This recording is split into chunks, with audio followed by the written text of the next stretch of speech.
Now, caching web sessions. Caching web sessions is very important to understand, specifically when you have an autoscaler and load balancer running behind your web services. So you want to make sure if the user speaks with a specific EC2 session, that session data can be captured.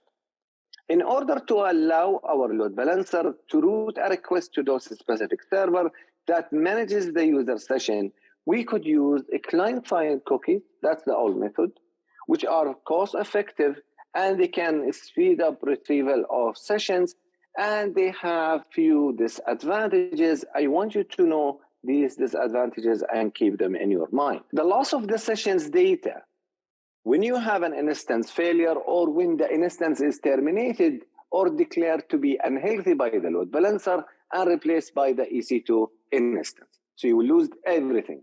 The second one, you have a limited scalability because these are subjected to uneven load distribution and increased latency. And instead of a sticky session, what you could do is to process the session data in a distributed cache. And in this case, even if the server declared to be unhealthy and that server is basically replaced by an autoscaler, you still have the session data saved on the caching layer. In AWS, there is multiple types of elastic cache that you can use, and they are very important because normally they will ask about them in the exam. So in this example here, we store a session state for an online gaming application.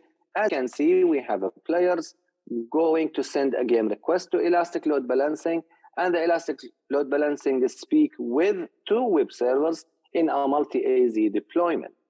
In the middle, we have an Amazon DynamoDB where we cache the user data, and this is separate from the game server itself that we have it there serving the game application.